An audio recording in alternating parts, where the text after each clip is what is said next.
Good afternoon. Welcome to doctors time. ప్రస్తుత కాలంలో సంతానలేమి అన్నది ఒక సమస్యగా మారుతోంది. గతంతో పోల్చితే ఇప్పటి తరంలో ఇది ఎక్కువగా కనిపిస్తోంది. వైద్య శాస్త్రం చాలా ప్రగతి సాధించినప్పటికీ అనేక మంది దంపతులు అవగాహన లేమితో ఈ సమస్యతో బాధపడుతున్నారు. సంతానలేమికి కారణాలేమిటి? హోమియోపతిలో ఎలాంటి పరిష్కారం ఉంది? హోమికేర్ ఇంటర్నేషనల్ వైద్యులు డాక్టర్ శ్రీవిద్య గారిని అడిగి తెలుసుకుందాం. మీరు కాల్ చేయాల్సిన నంబర్లు 0402331068 అండ్ 686. Hello doctor. ముందుగా చెప్పండి, అసలు ఇన్ఫర్టిలిటీ అంటే ఏంటి, రీజన్స్ ఎలా ఉంటాయి వీటికి? ఇంకా సంతానలేమి సమస్య అసలు ఎప్పుడుంది అని పరిగణించడానికి పెళ్ళైన తర్వాత ఒక సంవత్సరం వరకు కూడా ఎటువంటి గర్భనిరోధక పద్ధతులు అవలంబించకపోయినప్పటికీ ప్రెగ్నెన్సీ రాకపోతే అప్పుడు దాన్ని సంతానలేమి సమస్యగా ఉన్నట్లు పరిగణించవచ్చు. ఒకవేళ హస్బెండ్ అండ్ వైఫ్ ఏజ్ కనుక ఎబో 30 years ఉంటే ఈ టైం పీరియడ్ 6 months వరకు మనం అబ్జర్వ్ చేయవచ్చు. ఆఫ్టర్ 1 year తర్వాత కూడా ప్రెగ్నెన్సీ అందకపోయినట్లయితే జనరల్ టెస్ట్ల ద్వారా ఫర్ ఎగ్జాంపుల్ ఫీమేల్లో చూసుకున్నట్లయితే హార్మోన్ ఫంక్షన్ ప్రాపర్గా ఉందా, మెన్స్ట్రువల్ సైకిల్స్ ప్రాపర్గా ఉందా, జనరల్ అనాలిసిస్ ద్వారా కాజ్ ఏంటి అనేది బయటపడుతుంది. సాధారణంగా నవేడేస్ చూసుకున్నట్లయితే మేజర్గా రీజన్ ఏంటంటే హార్మోన్ ఇంబ్యాలెన్స్. ఒకటి పీసీఓడి కానివ్వండి, లేదంటే హైపోథైరాయిడ్, హైపర్ థైరాయిడ్ లాంటి హార్మోన్ ఇంబ్యాలెన్స్ వల్ల సాధారణంగా ఈ సంతానలేమి సమస్య అనేది చాలా ఎక్కువగా అవుతుంది. ఇవే కాకుండా కొన్ని రకాలైన ఇన్ఫెక్షన్స్ అంటే ట్యూబ్స్ ఇన్ఫెక్షన్స్ కానివ్వండి, ట్యూబల్ బ్లాక్స్, ఎండోమెట్రియోసిస్ లాంటి ఇన్ఫెక్షన్స్ కానీ, లేదంటే ఫైబ్రాయిడ్స్ లాంటి సమస్య ఉన్నప్పుడు కూడా ఈ సంతానం అనేది అంత ఈజీగా కలగదు.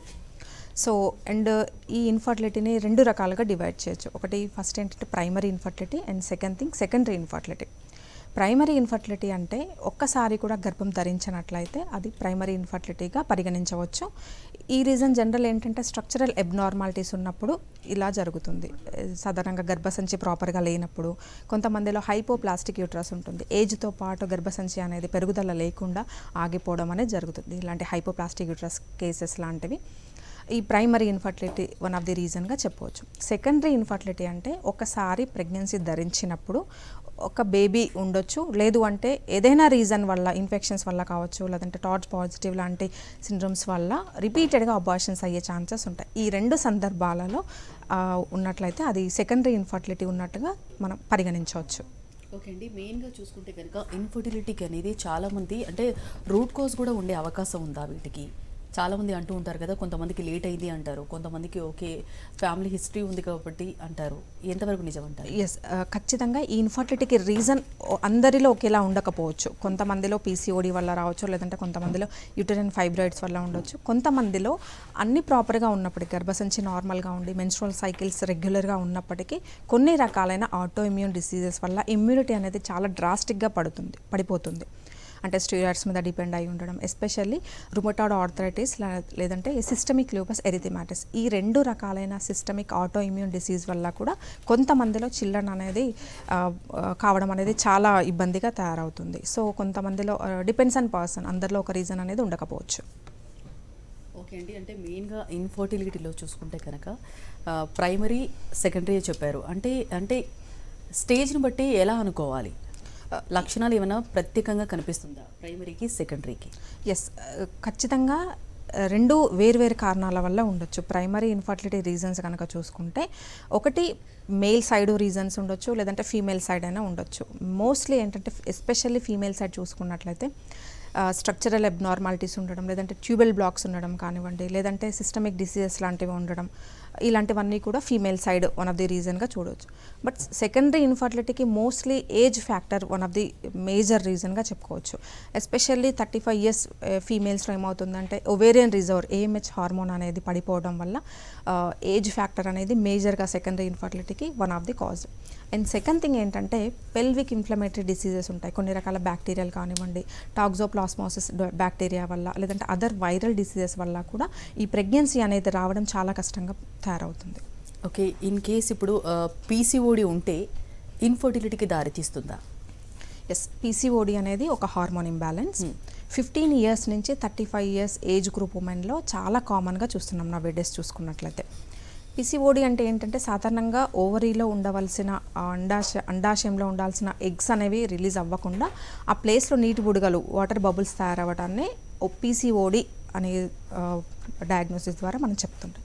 ఎలా ఐడెంటిఫై చేయాలి ఒక పర్సన్, ఒక గర్ల్ కానీ ఒక ఉమెన్ కానీ పీసీఓడితో సఫర్ అవుతుంది అనేది మనం ఎలా సిమ్టమ్స్ ద్వారా ఐడెంటిఫై చేయాలి అంటే, ఫస్ట్ థింగ్ ఇర్రెగ్యులర్ మెన్స్ట్రుయేషన్. సాధారణంగా 28 నుంచి 32 రోజుల్లో రావాల్సిన మెన్స్ట్రువల్ సైకిల్ అనేది చాలా అబ్నార్మాలిటీగా తయారవుతుంది. అంటే వన్స్ ఇన్ 2 మంత్స్ కానీ, లేదంటే కొంతమందిలో 4 మంత్స్ 5 మంత్స్ చాలా గ్యాప్ రావటం అనేది మేజర్ సిమ్టమ్గా చెప్పుకోవచ్చు. అండ్ సెకండ్ రీజన్ ఏంటంటే చాలా ఫాస్ట్గా వెయిట్ గెయిన్ అవ్వడం. వితిన్ వీక్స్ 1 మంత్లో కూడా ఫాస్ట్ వెయిట్ పుటాన్ ఉండడం కూడా వన్ ఆఫ్ ది హార్మోన్ ఇంబ్యాలెన్స్లో రీజన్. అది హైపోథైరాయిడ్ అవ్వచ్చు, లేదంటే పాలిసిస్టిక్ ఓవేరియన్ డిసీజ్ కూడా అవ్వచ్చు. అండ్ థర్డ్ వచ్చేసి అబ్నార్మల్ హెయిర్ గ్రోత్, దీన్ని హిర్సుటిజం అంటారు. ఫేస్ పైన కానివ్వండి, చేతుల పైన, ఆర్మ్స్ మీద, చీక్స్ మీద థిక్ హెయిర్ గ్రోత్ ఉండడం అండ్ హెయిర్ ఫాల్ అవ్వడం, దీన్ని హిర్సుటిజం అంటారు. అలోపేషియా కండిషన్, ఇది కూడా వన్ ఆఫ్ ది పీసీఓడి సిమ్టమ్గా చూసుకోవచ్చు. సో ఈ లక్షణాలలో ఏదైనా 1 or 2 అంతకు మించి ఉన్నట్లయితే, ఈ సిమ్టమ్స్ మోర్ దెన్ 6 months కంటిన్యూస్గా ఉన్నట్లయితే కొన్ని రకాలైన టెస్ట్ల ద్వారా, అల్ట్రాసౌండ్ అబ్డామిన్ ద్వారా and second thing LH hormone ద్వారా మనము పర్సన్ పీసీఓడి ఉన్నది లేనిది అనేది డయాగ్నోస్ చేయొచ్చు. బట్ మోస్ట్లీ సిమ్టమ్స్ ద్వారానే మనం ఐడెంటిఫై చేయడం జరుగుతుంది.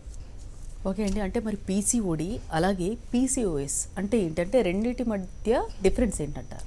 పీసీఓడి అంటే పాలిసిస్టిక్ ఓవేరియన్ డిసీజ్. ఒకటి లేదా 2 సిమ్టమ్స్ ఉండొచ్చు. అంటే అందరిలో అన్ని లక్షణాలు ఉండవు. ఒక్క సిండ్రోమ్ అంటే మల్టిపుల్ డిసీజెస్. ఒకే పర్సన్లో ఇర్రెగ్యులర్ మెన్స్ట్రుయేషన్స్ కావచ్చు, ఒబేసిటీ ఉండటం, హెయిర్ ఫాల్ ఉండటం, యాక్నే డెవలప్ అవ్వటం, పిగ్మెంటేషన్ రావటం ఫేస్ మీద, ఆర్మ్స్ మీద. సో ఇలా మల్టిపుల్ సిమ్టమ్స్, మల్టిపుల్ డిసీజెస్ ఉన్నప్పుడు దాన్ని పాలిసిస్టిక్ ఓవేరియన్ సిండ్రోమ్గా పరిగణిస్తారు. సాధారణంగా పీసీఓడిలో జనరల్గా తీసుకునే ట్రీట్మెంట్ ఏంటంటే హార్మోన్ పిల్స్ తీసుకోవడం జరుగుతుంది. సో దీనివల్ల ప్రాపర్గా 1 month తీసుకున్నప్పుడు ఆ 1 monthలోనే మెన్స్ట్రువల్ సైకిల్స్ రావటం, కొద్ది వరకు వెయిట్ లాస్ అనేది చూస్తుంటుంది. ఇది చాలా టెంపరరీ రిలీఫ్. అంటే మెడిసిన్ ఆపేసిన తర్వాత మళ్ళీ యథావిధిగా రావడం జరుగుతుంది. ఎందుకంటే ఇంటర్నల్గా రూట్ కాజ్తో ట్రీట్ చేయడం జరగదు, ఓన్లీ మెన్స్ట్రువల్ సప్లిమెంట్స్ ఇస్తారు కాబట్టి టెంపరీగా 1 month వరకు రిలీఫ్ ఉంటుంది. బట్ హోమియోపతిలో ఏంటంటే పర్మనెంట్ సొల్యూషన్ ఉంటుంది. అంటే కొద్ది కాలం పాటు, అంటే డిపెండ్స్ ఆన్ పర్సన్, వాళ్ళ సిమ్టమ్స్, వాళ్ళ లక్షణాలు, వాళ్ళ తీవ్రత అన్ని పరిగణలోకి తీసుకొని ట్రీట్మెంట్ ఇవ్వడం జరుగుతుంది. కాబట్టి ఇన్ కేస్ ఫ్యూచర్లో కూడా మళ్ళీ ఇలాంటి డిస్టర్బెన్సెస్ రాకుండా హోమియోపతి ద్వారా సాధ్యపడుతుంది. ఓకే అండి, ఇంతవరకు ఇన్ఫర్టిలిటీ అంటే ఎక్కువగా అంటే లేడీస్లోనే ఉంటుంది అనేది ఒక అపోహ అయితే ఉంది. మరి మెన్స్లో కూడా ఉంటుందా? ఉంటే కనుక కారణాలు ఏంటంటారు? సాధారణంగా ఇన్ఫర్టిలిటీకి రీజన్ ఇద్దరిలో 50-50% ఛాన్సెస్ ఉంటుంది. సాధారణంగా మేల్ సైడ్ రీజన్స్ కనుక చూసుకుంటే స్పర్మ్ అనాలిసిస్లో కౌంట్ 40 million ఉంది లేదు, అండ్ ఉన్న కౌంట్లో కూడా మోటిలిటీ, యాక్టివ్ పర్సంటేజ్ అనేది అంతా పరిగణలోకి తీసుకోవడం జరుగుతుంది. సో కొంతమందిలో ఏంటంటే బై బర్తే జెనెటికల్గా వాళ్ళకి అజోస్పర్మియా కండిషన్ అనేది ఉంటుంది. అంటే ఎటువంటి స్పర్మ్ అనేది 0 ఉంటుంది, వాళ్ళకి అజోస్పర్మియా అంటారు. ఇది జెనెటికల్ కండిషన్. దీనికి సాధారణంగా ఎటువంటి ట్రీట్మెంట్ అనేది అవైలబుల్గా ఉండదు. బట్ కాన్స్టిట్యూషనల్ మెడికేషన్ ద్వారా ఇన్ టైంలో కనుక అప్రోచ్ అవుతే, ఏజ్ ఫ్యాక్టర్ కూడా ప్రాపర్గా ఉన్నట్లయితే హోమియోపతి ద్వారా కూడా అజోస్పర్మియా అనేది రెక్టిఫై అవ్వడం జరుగుతుంది. And second condition male side నుంచి ఏంటంటే కణాలు ఉన్నప్పటికీ సరైన సంఖ్యలో లేకుండా 40 million కంటే తక్కువగా ఉండడం, 10-12 million ఉన్నప్పుడు కూడా అది ఫర్టిలిటీకి ఛాన్సెస్ అనేది చాలా తక్కువగా ఉంటుంది. సో అజోస్పర్మియాతో పాటు ఆలిగోస్పర్మియా కూడా హోమియోపతి ద్వారా రెక్టిఫై అయ్యే అవకాశాలు ఉంటాయి. ఇవే కాకుండా సెకండ్ చైల్డ్కి జనరలీ మేల్ సైడ్ కనుక చూసుకున్నట్లయితే ఎక్కువగా metabolic diseases, diabetes one of the reason కావచ్చు. ఎక్సెస్ స్మోకింగ్, ఆల్కహాల్ లాంటి కండిషన్స్ కూడా టెంపరీగా ఈ స్పర్మ్ కంటెంట్ అనేది డిస్ట్రాయ్ అవుతుంది. సో మెయిన్గా అంటే ట్యూబల్ బ్లాకేజ్ అంటారు కదా, ఎందుకు వస్తుంది ఇది? కారణాలు ఏంటంటారు? మెయిన్గా ఈ ఫర్టిలిటీలో మిగతా కండిషన్స్తో పాటు ట్యూబ్స్ 2 రైట్ అండ్ లెఫ్ట్ 2 ఓపెన్గా ఉండడం కూడా చాలా ఇంపార్టెంట్. ఎందుకంటే ఫర్టిలిటీ జరిగేది ప్రాపర్గా ఆఫ్టర్ ఓవ్యులేషన్ ట్యూబ్లోనే జరుగుతుంది, ఫెలోపియన్ ట్యూబ్లో. సో జనరలీ ఈ ట్యూబ్స్ ఓపెన్ ఉన్నప్పుడు మిగతా కండిషన్స్ కూడా, ఓవేరియన్ ఫంక్షన్ నార్మల్గా ఉండాలి అండ్ యూట్రస్ కూడా ప్రాపర్ ఫంక్షనింగ్ అంతా బాగున్నప్పుడు మాత్రమే ఈ ఫర్టిలిటీ అనేది సాధ్యపడుతుంది. బట్ కొన్ని రకాలైన ఇన్ఫెక్షన్స్లో, ఎస్పెషల్లీ ట్యూబర్క్లోసిస్ లాంటి ఇన్ఫెక్షన్స్ కానివ్వచ్చు, లేదంటే అదర్ బ్యాక్టీరియల్ ఇన్ఫెక్షన్స్ వల్ల ఈ ట్యూబ్స్ అనేవి మూసుకొని పోవడం జరుగుతుంది. సో అలాంటప్పుడు ఎటువంటి హార్మోన్ ఇబ్బందులు లేకుండా గర్భసంచి నార్మల్గా ఉన్నప్పటికీ, ఓవ్యులేషన్ జరిగినప్పటికీ ట్యూబల్ బ్లాక్స్ ఉన్నప్పుడు, అంటే అది ఒక సైడ్ కావచ్చు 2 సైడ్లు ఉన్నప్పుడు ఫర్టిలిటీ అనేది, సంతానం అనేది కలగదు.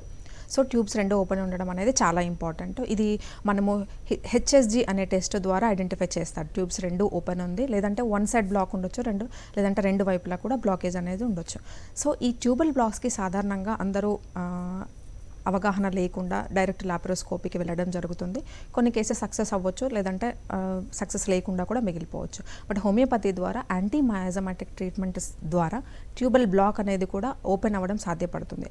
అది ఒక సైడ్ ఉండొచ్చు, లేదంటే 2 సైడ్లు ఉన్నప్పటికీ హోమియోపతి ద్వారా ట్యూబల్ బ్లాక్స్ అనేది కూడా క్లియర్ అవుతుంది. ఓకే అండి, మరి ఫైబ్రాయిడ్లో అంటే ఏంటి, వీటికి రీజన్స్ ఎలా ఉంటాయి, అలాగే లక్షణాలు ప్రత్యేకంగా ఏమైనా కనిపిస్తుందా బాడీని బట్టి చేంజెస్? ఫైబ్రాయిడ్స్ అనేది గర్భాశయానికి ఉన్న కణితులుగా చెప్పుకోవచ్చు. మెయిన్గా ఇది జెనెటికల్గా వస్తుంది. ఫ్యామిలీలో ఉన్నప్పుడు నెక్స్ట్ వాళ్ళకు ఈ ఫైబ్రాయిడ్స్ రావడం అనేది చాలా కామన్గా చూస్తుంటారు. అండ్ సెకండ్ థింగ్, ఈ ఫైబ్రాయిడ్స్ అనేది ఇన్ఫర్టిలిటీకి ఒక కాజ్.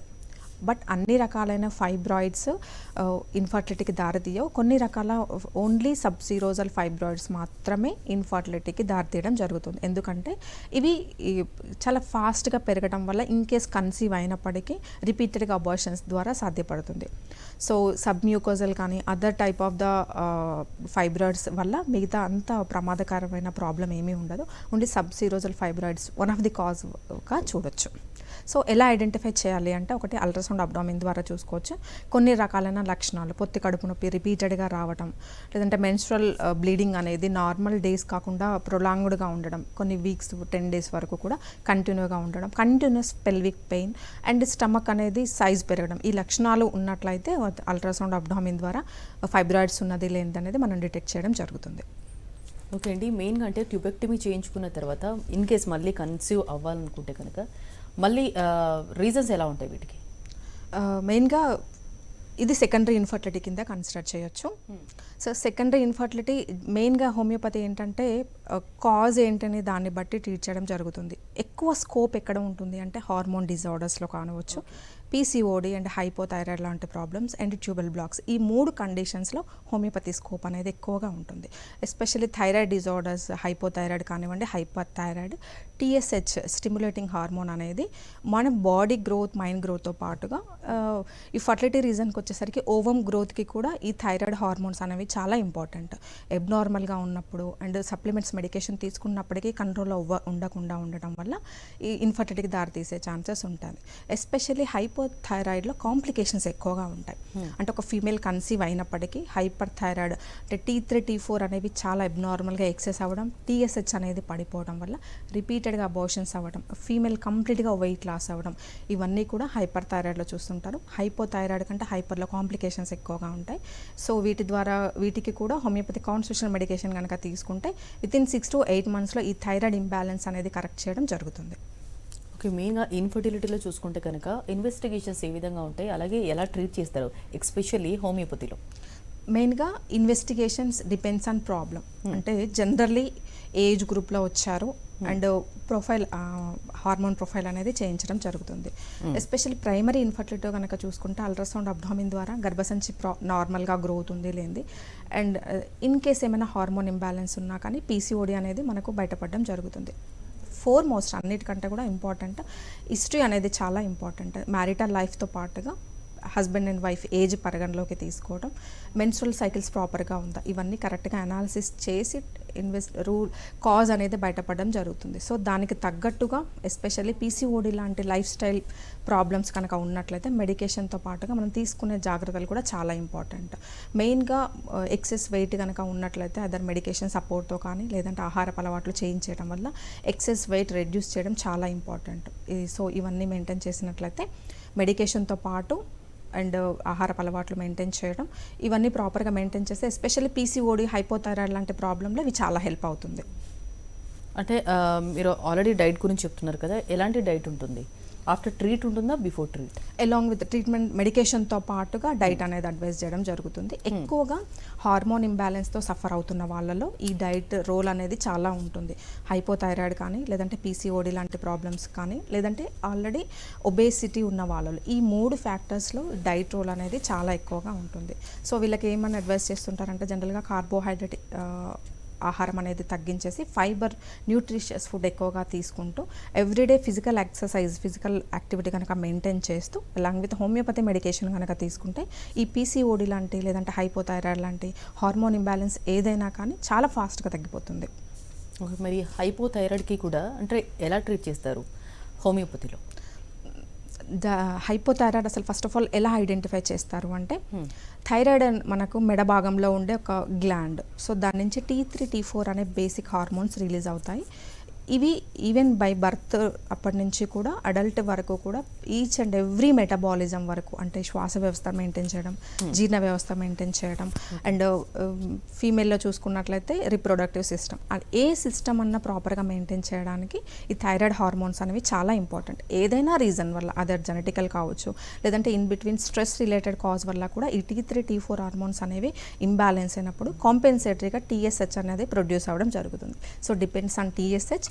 ఎక్కువగా ఉన్నట్లయితే దాన్ని హైపోథైరాయిడ్ కింద పరిగణించడం జరుగుతుంది. సో హైపోథైరాయిడ్లో అంటే హైపో మీన్స్ లో, సో బాడీ మెటబాలిజం అంతా తగ్గిపోవడం అండ్ బాడీ వెయిట్ ఎక్సెస్గా పెరిగిపోవడం, హెయిర్ ఫాల్ ఉండడం, మెన్సెస్ డిస్టర్బెన్సెస్ రావడం, యాక్టివిటీ తగ్గిపోవడం, ఇరిటబిలిటీ లాంటి కాంప్లికేషన్ ఎవరికైతే ఉంటాయో బ్లడ్ టెస్ట్ ద్వారా హైపోథైరాయిడ్ ఉంది లేనిది అనేది మనం డిసైడ్ చేయొచ్చు. సో దీనికి ఎగ్జాక్ట్గా అపోజిట్ అనేది హైపర్ థైరాయిడ్. ఓకే అండి, కాలర్ కూడా లైన్లో ఉన్నారు. లక్ష్మణ్ ప్రకాశం జిల్లా నుంచి. హలో లక్ష్మణ్ గారు, మాట్లాడండి, మీ సమస్యను చెప్పండి. ఏం లేదమ్మా, నా కూతురికి ఇంటర్మీడియట్ చదువుతుందమ్మా. ఆమె వచ్చేసి ఇది ఒంగోలు చదువుతుంది. అయితే ఆమెకు ఈ మధ్య కాలం ఏం జరిగిందంటే 2-3 సార్లు బుడకలు, అంటే గర్భసంచిలో బుడకలు వస్తే ఒకసారి చూపిస్తే పద్మజ అని మార్కాపురం ఉందమ్మా. ఆమె డాక్టర్ MBBS డాక్టరే. ఆమె చూసిన తర్వాత మళ్ళా అదే ఇంప్రూవ్మెంట్ మళ్ళా వచ్చింది. ఆమెకు కడుపులో నొప్పిగా అంతగా వచ్చింది. మళ్ళా తర్వాత ఆమె దగ్గరికి పోకుండా శ్రావణి డాక్టర్ ఉంది, ఆమె మార్కాపురం, ఆమె కూడా MBBS డాక్టరే. ఆమె చూపించాము, ఆమె మెడిసిన్ ఇచ్చింది, ప్రస్తుతం తగ్గింది. ఇటు ఈ రకంగా 3 సార్లు వచ్చిందమ్మా. గర్భసంచిలో బుడకలాగా వస్తాయి, ఒక 2-3 వచ్చాయమ్మా. ఒకసారి వాడితే తగ్గింది, మళ్ళా వచ్చింది. మళ్ళా పద్మజ దగ్గర తీసుకెళ్లి చూపిస్తే ఆమె ఇచ్చిన మెడిసిన్ వాడిందో మరి వాడింది, నా వాడినది సరే. ఏది ఏమైనా కూడా ఇచ్చిన మెడిసిన్ వాడితే మళ్ళా వచ్చిందమ్మా. సరే అంటే నెల సరి రాకుండా మధ్యన వచ్చింది, అట్లా వస్తుందమ్మా. దాని మీద తెలుపమ్మ ఒక్కసారి. సో మీ అమ్మాయిని చెప్పిన దాన్ని బట్టి చూస్తే నీటి బుడగలు అనేది అండాశయంలో ఫామ్ అవ్వడం జరుగుతుంది. దీన్ని PCOD ప్రాబ్లం అంటారు. సాధారణంగా 15 నుంచి 30 సంవత్సరాల ఆడవాళ్ళలో చాలా కామన్గా వస్తుంది. సో దీనికి ఎక్కువ రీజన్ ఒకటి మానసిక ఒత్తిడి వల్ల కూడా వచ్చే అవకాశం ఉంది. మీరు తీసుకున్న మెడికేషన్ ఏంటంటే ఇంగ్లీష్ మెడిసిన్స్ ద్వారా మీరు ఎన్ని రోజులు తీసుకుంటారో ఆ మంత్ మాత్రమే ఇంప్రూవ్మెంట్ జరుగుతుంది. అంటే ఆల్రెడీ మెన్సెస్ రాకపోవడం వల్ల ఒక మంత్ తీసుకుంటే సప్లిమెంట్ అనేది ఆ ఒక్క మంతే పనిచేస్తుంది. ఇది లైఫ్ టైం సొల్యూషన్ కాదు. హోమియోపతిలో ఇట్లాంటి ప్రాబ్లంకి పర్మనెంట్గా తగ్గే అవకాశాలు ఉంటాయండి. ఒకసారి హోమియోపతి డాక్టర్ని సంప్రదించండి. ఓకే, మెయిన్గా ఇన్ఫర్టిలిటీలో ప్రైమరీ సెకండరీ అని ఆల్రెడీ చెప్పారు. అంటే స్టేజ్ని బట్టి లెవెల్ ఇంత అని ఉన్నప్పుడు ట్రీట్ చేయడం కష్టం అని అనుకోవచ్చా? ఎలా ట్రీట్ చేస్తారు జనరల్గా? ఎస్, ట్రీట్మెంట్ అనేది మీరు చెప్పింది ఏంటంటే సింపుల్గా ఇద్దరు స్టేజెస్ ఎట్లా అంటే ఒక పర్సన్కి ఒకటే రీజన్ ఉండొచ్చు. ఫర్ ఎగ్జాంపుల్ కొంతమందిలో PCOD ఓన్లీ రీజన్ ఉండొచ్చు, కొంతమందిలో కాంప్లికేటెడ్ మల్టిపుల్ ప్రాబ్లమ్స్ ఉండొచ్చు. హైపోథైరాయిడ్ ఉండడం, లేదంటే PCOD ఉండడం, ఇలా వీటితో పాటుగా కొన్ని రకాలైన auto immune diseases. So simple problem ఉండొచ్చు, కాంప్లికేటెడ్గా 2 లేదా 3 డిసీజెస్ ఒకరిలో ఉండొచ్చు. సో అట్లాంటి వాళ్ళలో కొంచెం టైం ఎక్కువ తీసుకుంటుందని చెప్పొచ్చు. ఓన్లీ PCOD కానీ లేదంటే ఓన్లీ హైపోథైరాయిడ్ సింగిల్ ప్రాబ్లం ఉన్న వాళ్ళలో ఎర్లీగా రెక్టిఫై అవ్వడం జరుగుతుంది. ఓకే అండి, నెక్స్ట్ కాలర్ కూడా లైన్లో ఉన్నారు. శిల్ప హైదరాబాద్ నుంచి. హలో శిల్ప గారు, మాట్లాడండి, మీ సమస్యను చెప్పండి. Hello madam. Hello madam. Good afternoon అండి. నా పేరు శిల్ప మేడం. మాకు 4 years అవుతుంది మ్యారేజ్ అయ్యి. ఓకే. నాకు మామూలుగా పీరియడ్స్ టైంలో స్టమక్ పెయిన్ ఉంటుంది మేడం. ఓకే. మళ్ళీ ఎగ్ రిలీజ్ టైం ఉంటుంది కదా, 11 to 16 లోపు మళ్ళీ పెయిన్ వస్తుంటది మేడం, స్టమక్ పెయిన్. అదే ఎగ్ రిలీజ్ వల్ల అవుతుందని చెప్పారు. ఓకే. 2 times IUI చేయించుకున్నాను మేడం. ఓకే.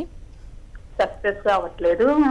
మేడం అడిగితే అది అన్ఎక్స్ప్లెయిన్డ్ ఇన్ఫర్టిలిటీ అని చెప్తున్నారు. ఓకే. దాని గురించి ఏమన్నా చెప్పగలరా మేడం? ఆ స్టమక్ పెయిన్ రాకుండా చేయడానికి ఏమన్నా ఉంటుందా మేడం? మీ ఏజ్ ఎంత అండి శిల్ప గారు? 30 మేడం. 30. మిగతా హార్మోన్ ప్రొఫైల్ అంతా చేయించారా మీరు మీ హస్బెండ్ సైడ్ నుంచి? ఇద్దరం చేయించాం మేడం, అన్ని పర్ఫెక్ట్ గా ఉన్నాయి అంటున్నారు కానీ ఓకే. ఎందుకు రావట్లేదని అడుగుతున్నాం. నేను ప్రెగ్నెన్సీ ఎందుకు రావట్లేదంటే కొన్ని చెప్పలేమమ్మా, అన్ఎక్స్ప్లెయిన్డ్ ఇన్ఫర్టిలిటీ అని చెప్పారు. మరి ఓకే, మీ వెయిట్ ఎంత ఉన్నారు? నేను 54 ఉన్నా మేడం. ఓకే, సో సాధారణంగా అన్ఎక్స్ప్లెయిన్ ఇన్ఫర్టిలిటీ అంటే ఒక 10% ఆఫ్ ద కపుల్స్లో ఇది చూడొచ్చు.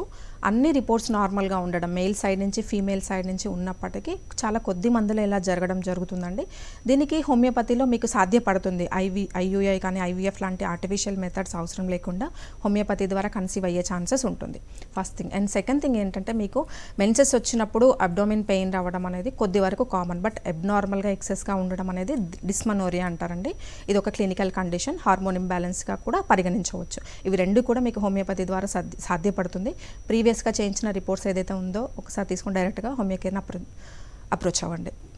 ఓకే అండి, ఇందాక మాట్లాడుతూ మీరు ఆల్రెడీ ఐయుఐ అన్నారు కదా, ఐయుఐ అంటే సో జనరల్గా ఆర్టిఫిషియల్ మెథడ్స్ అని చెప్పొచ్చు. అంటే చాలా కాలం వరకు కూడా న్యాచురల్ మెథడ్స్ కన్సీవ్ అవ్వనప్పుడు వెళ్ళడం జరుగుతుంది, ఐయుఐ కానీ ఐవీఎఫ్ కానీ. బట్ హోమియోపతిలో ఏంటంటే మ్యాక్సిమం కేసెస్ ఏంటంటే 90 to 95% అన్నీ ప్రాపర్గా ఉన్నప్పుడు, male side female side, in case ఏమైనా హార్మోన్ ఇంబ్యాలెన్సెస్ ఉన్నప్పటికీ ఆర్టిఫిషియల్ మెథడ్స్ వరకు వెళ్ళకుండా న్యాచురల్గానే ట్రీట్ చేయడం అనేది కాన్స్టిట్యూషననల్ హోమియోపతి ద్వారా సాధ్యపడుతుంది.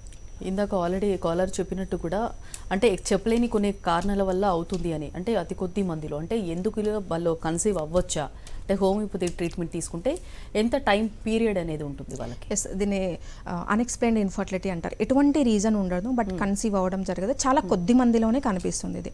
సో దీనికి హోమియోపతిలో అంటే కాన్స్టిట్యూషనల్ మెడికేషన్ అనేది మ్యాజమెటిక్ ట్రీట్మెంట్ ద్వారా సాధ్యపడుతుంది. సో డైరెక్ట్గా ఐయుఐ ఐవీఎఫ్కి వెళ్ళకుండా మిగతా అన్నీ కూడా ఇంపార్టెంట్, జనరల్ హెల్త్ కూడా చాలా ఇంపార్టెంట్. అంటే కొన్నిసార్లు అన్ని ప్రాపర్గా ఉన్నప్పటికీ ఎక్సెస్ బాడీ వెయిట్ ఉండడం వల్ల కానీ, లేదంటే ఆహారపు అలవాట్లు ప్రాపర్గా లేకపోవడం వల్ల కూడా కొన్నిసార్లు ఫెయిల్ అయ్యే అవకాశం ఉంటుంది. సో ఇవన్నీ ప్రాపర్గా గైడ్ చేస్తూ మెడిసిన్ ఇవ్వడం జరుగుతుంది. కాబట్టి సంతానలేమి అనేది మ్యాక్సిమం మెడిసిన్ తోటే పాజిటివ్ వచ్చేలా ట్రై చేస్తాం. ఓకే అండి, ఇప్పుడు చాలా మందిలో చూసుకుంటే కనుక ఐవీఎఫ్ ఐఓఐ ట్రై చేసిన తర్వాత కూడా ఐవీఎఫ్లో సక్సెస్ రేట్ చాలా తక్కువగా ఉంటుంది అని అలా ఫెయిల్ అయిన వాళ్ళు కూడా చాలామందే ఉన్నారు. మరి హోమియోపతిలో వాళ్ళకి ఎలాంటి ట్రీట్మెంట్స్ అవైలబుల్ ఉన్నాయి? ఎస్, జనరల్గా హోమియోపతిలో ఫస్ట్ నుంచి కూడా ఏ రీజన్ అయినప్పటికీ హోమియోపతి ద్వారా కాన్స్టిట్యూషనల్ మెడికేషన్ నవేడేస్ చూస్తే ఎక్కువ causes for the infertility and ఐవీఎఫ్కి ఐయుఐకి వెళ్ళడానికి రీజన్ ఏంటంటే పీసీఓటీ సమస్యను ఎక్కువగా చూస్తుంటాం. 50 to 60% ఆఫ్ ద ఫీమేల్స్లో ప్రాపర్గా మెన్సెస్ రాకుండా ఉండడం, ఓవ్యులేషన్ డిజార్డర్స్ అనేవి ఉంటుంటాయి. అంటే అదర్ ట్యూమర్స్ కానివ్వండి, సిస్ట్ల వల్ల కూడా ఓవ్యులేషన్ ప్రాబ్లం అనేది చాలా ట్రబుల్గా మారుతుంది. సో అట్లాంటి వాళ్ళలో మెడికేషన్ ద్వారానే ఏజ్ కనుక మనం ప్రాపర్గా ఉన్నట్లయితే, ఎస్పెషల్లీ ఫీమేల్ సైడ్ చూసుకున్నట్లయితే 32 to 34, 33 వరకు కూడా నార్మల్గా అన్ని ఫ్యాక్టర్స్ కనుక మెయింటైన్ చేస్తే ఈ ఓవ్యులేషన్ డిజార్డర్స్ కూడా కరెక్ట్ చేసినప్పుడు, ఓవ్యులేషన్ ప్రాపర్గా ఉన్నప్పుడు మెడిసిన్ ద్వారానే ఈ ఇన్ఫర్టిలిటీ అనేది సక్సెస్ అవుతుంది. ఓకే అండి, ఇప్పుడు కొంతమంది లేడీస్లో చూస్తే కనుక చాలా మందిలో మెన్సెస్ అనేవి 2-3 months తర్వాత ఉంటుంది. సో అలాంటి వాళ్ళు కన్సీవ్ అవ్వచ్చా? లేదు, ఎప్పుడన్నా మెన్స్ట్రువల్ సైకిల్ అనేది ప్రాపర్గా 28 to 30 days మాత్రమే ఉంటుంది. ఎప్పుడు డిస్టర్బ్ అవుతుంది, అబ్నార్మల్ సైకిల్స్ ఎప్పుడు ఉంటాయంటే మోస్ట్లీ హార్మోన్ డిజార్డర్స్ ఉన్నప్పుడు, ఒకటి హైపోథైరాయిడ్ అవ్వచ్చు, లేదంటే పీసీఓడి లాంటి ట్రబుల్స్ ఉన్నప్పుడు మాత్రమే ఇలా డిలేడ్ అవ్వడం జరుగుతుంది. ఓకే అండి, నెక్స్ట్ కాలర్ కూడా లైన్లో ఉన్నారు, రజిత భువనగిరి నుంచి. హలో రజిత గారు, మాట్లాడండి, మీ సమస్యను చెప్పండి. మేడం మాట్లాడండి మేడం. హలో, చెప్పండమ్మా. మేడం, నాకు కూడా థైరాయిడ్ ఉంది మేడం. నాకు హైపర్ థైరాయిడ్ మేడం. నాకు problem pregnancy problem madam. Okay, మీ ఏజ్ ఎంతమ్మా? 31 మేడం. ఎన్ని ఇయర్స్ నుంచి థైరాయిడ్ ప్రాబ్లం ఉంది? నాకు 9 years నుంచి ఉంది మేడం. ఓకే, ప్రజెంట్ ఎంత టాబ్లెట్ వేస్తున్నారమ్మా మీరు రోజు? 75.12 మేడం. ఓకే, రీసెంట్గా ఈ మధ్య కాలంలో ఎప్పుడైనా థైరాయిడ్ టెస్ట్ చేయించారా? చేయించాను మేడం, ఈ మంత్ లో చేయించాను నేను. ఎలా ఉందమ్మా టీఎస్హెచ్? టీఎస్హెచ్ కొంచెం ఎక్కువ ఉందని డోస్ కొంచెం పెంచారు. పోయిన నెలలో 50 వాడాను, ఈ నెలలో 75.12 వాడుతున్నాను మేడం. మీ వెయిట్ ఎంత ఉన్నారమ్మా? నేను వెయిట్ 52 మేడం. ఓకే, మెన్సెస్ ప్రాపర్గా ఉంటుందా? మెన్సెస్ ఒక 4 days ముందే ఉంటుంది మేడం. ఓకే. సో మోస్ట్లీ మీరు చెప్పిన దాన్ని బట్టి చూస్తే ఏంటంటే హైపోథైరాయిడ్ సమస్యగా చెప్పుకోవచ్చు. ఓకే. అంటే ఎర్లీ టాబ్లెట్ థైరోనమ్ సప్లిమెంట్ అనేది తీసుకోవడం జరుగుతుంది. బట్ తీసుకుంటున్నప్పటికీ మీది కొంచెం టీఎస్హెచ్ ఎక్కువ ఉండడం వల్ల దీనివల్ల కూడా ఓవ్యులేషన్ అనేది ప్రాపర్గా జరగకుండా ఇన్ఫర్టిలిటీ ఛాన్సెస్ ఉంటాయి. హోమియోపతిలో మీకు దీనికి సరైన ట్రీట్మెంట్ ఉంటుందండి. ఒకసారి లేటెస్ట్ రిపోర్ట్ తీసుకొని అప్రోచ్ అవ్వండి. ఓకే అండి, ఇన్ఫర్టిలిటీ గురించి చాలా డీటెయిల్గా చెప్పారండి. Thank you so much. ఇది వాటి డాక్టర్స్ టైం.